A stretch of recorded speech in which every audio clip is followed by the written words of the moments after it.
Wait, wait, wait, wait, wait, wait, wait, wait, wait, wait, wait. Get up, get up.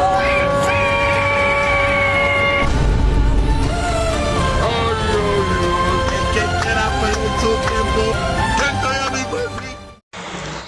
Assalamualaikum warahmatullahi wabarakatuh.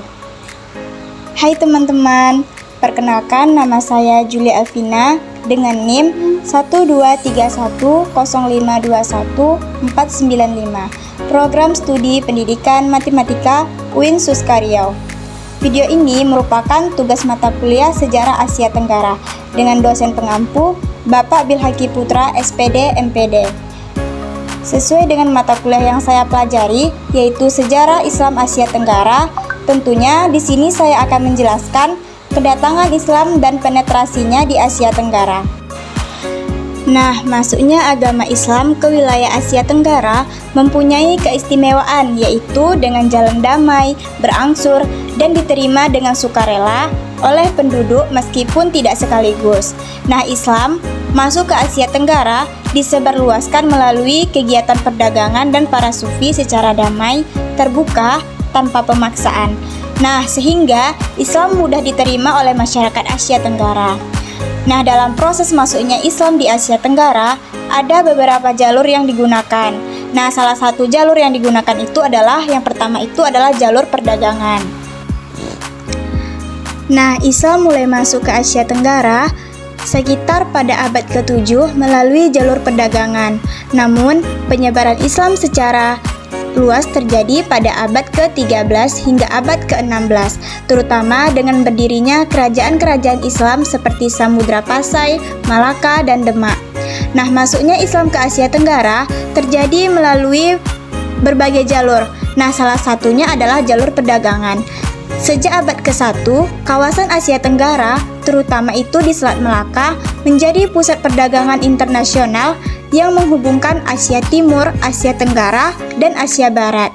Nah, pada abad ke-7 hingga abad ke-16, banyak pedagang Muslim dari Arab, Persia, dan India berdagang di wilayah ini. Nah, melalui interaksi dengan pedagang Muslim inilah masyarakat lokal mulai mengenal ajaran Islam. Sebelumnya, kepercayaan yang dominan di Asia Tenggara adalah dinamisme.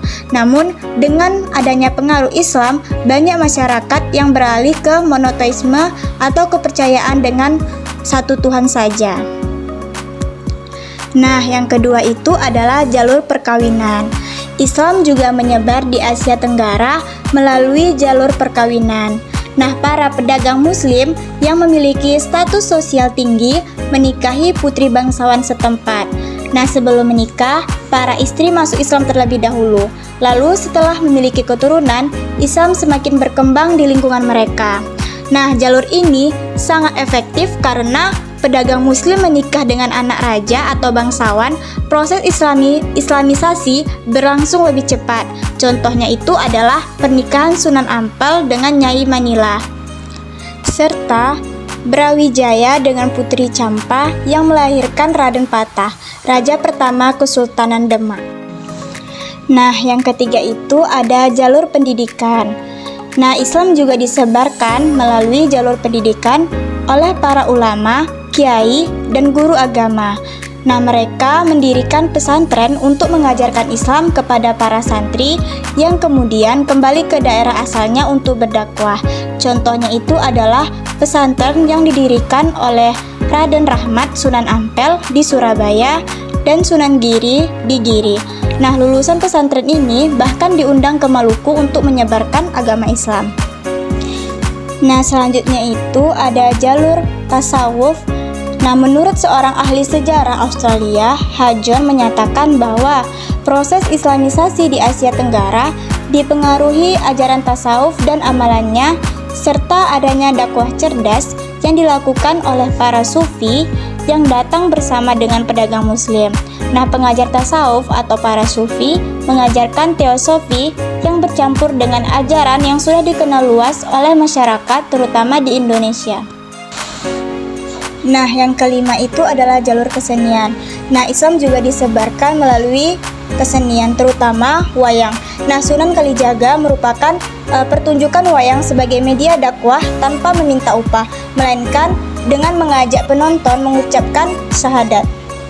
Nah, meskipun cerita wayang masih berasal dari Mahabharata dan Ramayana, ajaran Islam disisipkan di dalamnya. Nah, selain wayang, Islamisasi juga dilakukan melalui seni ukir, arsitektur, serta sastra seperti hakikat dan babat. Nah, yang terakhir itu ada jalur politik.